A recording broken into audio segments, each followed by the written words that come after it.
ఫిబ్రవరి 25, 2025 ఉదయం 8 గంటలకు కోల్కతాలోని గంగానది కుమార్తెలి ఘాట్ దగ్గర ఓ టాక్సీ ఆగింది. అందులో నుంచి ఇద్దరు మహిళలు దిగారు. వారు మోయలేని ఓ సూట్ కేసును లాక్కుంటూ వచ్చారు. సరిగ్గా ఘాట్ దగ్గరకు వెళ్తూ ఉన్నారు. వారి వాలకం చూస్తే ఆ సూట్ కేసుని ఆ నదిలో విసిరేయడానికి చూస్తూ ఉన్నారు. అయితే ఇదంతా కూడా ఆ పక్కనే ఉన్న స్థానికులు గమనించారు. ఆ నదిలో కానీ సూట్ కేసు వేస్తారేమో అనుకుంటూ చూస్తూ ఉన్నారు. అందులో ఏముంది, ఎందుకు మీరిద్దరూ ఆ నది వైపు వెళుతున్నారని అడిగారు. ఆ ఇద్దరు మహిళలు కాస్త కంగారు పడుతూ ఉన్నారు. అయితే అప్పుడే స్థానికులు ఆ బ్యాగ్ మీద రక్త మరకలు ఉండడం గుర్తించారు. దీంతో వీరిద్దరిని అనుమానించారు.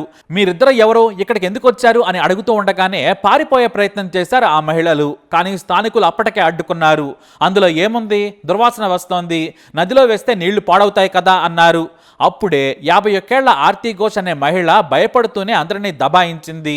కుక్క చనిపోయింది, ఎక్కడ వేయాలో పాలుపోలేదు, మా కాలనీలో పారేద్దామంటే చెత్త కుండీలో వేయొద్దన్నారు, మేము ఎక్కడ పడేద్దామని వచ్చామని చెప్పింది ఆ మహిళ. కానీ చూస్తే బ్యాగులో కుక్క ఉన్నట్టు లేదు. బ్యాగ్ చాలా నిండుగా ఎత్తుగా ఉంది. రక్తపు మరకలేమో కనిపిస్తూనే ఉన్నాయి. దీంతో అక్కడున్న యువకులు ఆ బ్యాగ్ను చూస్తామని వారిని భయపెట్టి పక్కకు జరగమన్నారు. కానీ వారు దబాయిస్తూనే ఉన్నారు. అయినా సరే ఆ యువకులు బలవంతంగా సూట్ కేసు జిప్పును లాగేశారు. అంతే, అందులో మనిషి మృతదేహం మొక్కలుగా ఉండడం చూసి అక్కడున్న వారంతా కూడా షాక్ అయ్యారు. ఎగబడి చూశారు. వెంటనే వారిద్దరిని బంధించారు. కదిలితే ఊరుకోమని చెప్పి పోలీసులకు ఫోన్ చేశారు. 5 నిమిషాల్లో పోలీసులు అక్కడికి చేరుకున్నారు. మృతదేహం ఉన్న సూట్ కేసును స్వాధీనం చేసుకుని పోస్టుమార్టం చేయించారు. వీరిద్దరిని అదుపులోకి తీసుకుని విచారించారు. ఆ మహిళలిద్దరూ కూడా తల్లి కూతుళ్ళు. ఆర్తి ఘోష్ తల్లి కాగా ఫల్గుని కూతురు. వీరిది బరసాత్ జిల్లా. కోల్కతాలోని ఓ గదిని అద్దెకు తీసుకుని తల్లి కూతుళ్ళు ఉంటున్నారు. అయితే హత్యకు గురైన మహిళ పేరు సుమితాదేవి. ఈమె ఫల్గుని మామ సోదరి.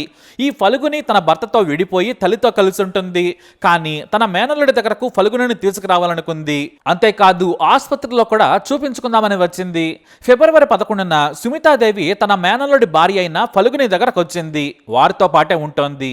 నువ్వు వస్తే ఇద్దరు కాపురం చేసుకోవచ్చు కదా, ఆస్తి కూడా ఉందని చెప్పడం మొదలుపెట్టింది. అయితే తాను రానని చెప్పటం, కొన్నిసార్లు వస్తానని చెప్పడం చేసేది ఫల్గుని. ఇటు భర్త కూడా ఫల్గునిని మళ్ళీ ఇంటికి ఆహ్వానించేందుకు సిద్ధమయ్యాడు. అయితే ఫల్గుని తల్లికి మాత్రం కూతురు వెళ్లడం ఏమాత్రం ఇష్టం లేదు. తాను ఒంటరవుతాననుకుంది. కూతురును తన దగ్గరే ఉంచుకోవాలనుకుంది.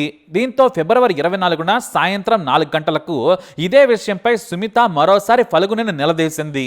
నేను రేపు మా అన్నింటికి వెళుతున్నాను, నాతో వస్తావా రావా అని అడిగింది.